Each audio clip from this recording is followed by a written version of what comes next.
बदलापूर येथे 2 चिमुरड्या शाळकरी मुलींवर झालेल्या अत्याचारानंतर शासन आणि प्रशासनासह शिक्षण विभाग सुद्धा ॲक्शन मोडवर आला असून शालेय सुरक्षिततेच्या दृष्टीने 21 ऑगस्ट रोजी काढलेल्या सखी सावित्री या शासन निर्णयाची त्वरित अंमलबजावणी करण्याची कार्यवाही जिल्ह्यांमध्ये सुरू झाली आहे। या अनुषंगाने महाड तालुक्यात देखील याबाबतची माहिती देण्यासाठी गुरुवार 22 ऑगस्ट रोजी एका बैठकीचे आयोजन करण्यात आले होते। बैठकीमध्ये शासन निर्णयाची माहिती व याबाबत आवश्यक असणाऱ्या मुद्द्यांची पूर्तता करण्याच्या सूचना देण्यात आल्या आहेत। बदलापूर येथे चिमुरड्यांवर झालेल्या अत्याचारानंतर राज्यात मोठ्या प्रमाणात याचे पडसाद उमटले होते। या प्रकरणाची तातडीने दखल घेत शासनाने 21 ऑगस्टला त्वरित शासन निर्णय पारित केला आणि या निर्णयानुसार शाळांमध्ये सीसीटीव्ही कॅमेरे बसवणे, शिक्षकेतर कर्मचाऱ्यांची नियुक्ती, तक्रार पेटी, सखी सावित्री केंद्रस्तरीय, तालुकास्तरीय आणि शाळास्तरीय समितीची स्थापना, विद्यार्थी सुरक्षा समिती गठन इत्यादी विविध आदेश देखील पारित केले गेले आहेत।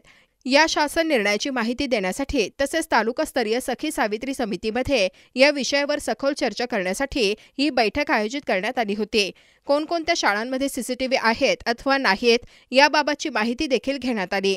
तसेच केंद्र, तालुका व शालेय स्तरावर त्वरित सखी सावित्री समिती स्थापन करण्याबाबतच्या सूचना देखील यावेळी करण्यात आल्या आहेत। महाड येथील विह परांजपे विद्या मंदिरामध्ये झालेल्या या बैठकीला तहसीलदार महेश शितोळे, तालुका पोलीस उपनिरीक्षक राजेंद्र सानप, गट विकास अधिकारी डॉक्टर स्मिता पाटील, तालुका गट शिक्षण अधिकारी राजन सुर्वे तसेच तालुकास्तरीय सखी सावित्री समितीचे पदाधिकारी, केंद्र प्रमुख व विविध शाळांचे मुख्याध्यापक, मुख्याध्यापिका सह शिक्षिका इत्यादी उपस्थित होते।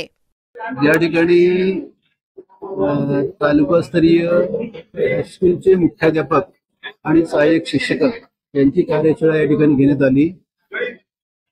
कालच माननीय प्रांत साहेब, त्याचप्रमाणे तहसीलदार, DYSP आणि BDO आणि गटशिक्षकांची एकत्रित सभा झाली। त्या ठिकाणी त्यांनी सूचना केली की ताबडतोब सर्वांची सभा लावा आणि सभेमध्ये ज्या सूचना आहेत त्या तातडीने द्या।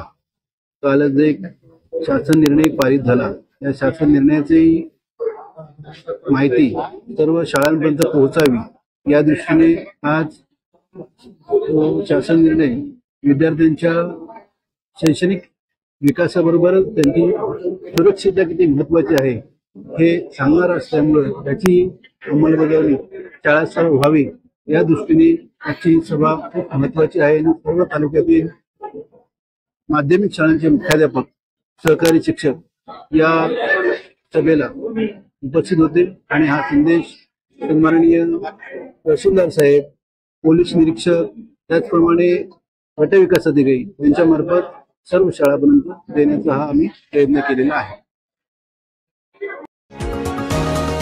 तुम्ही पाहत आहात विस्टा न्यूज मराठी।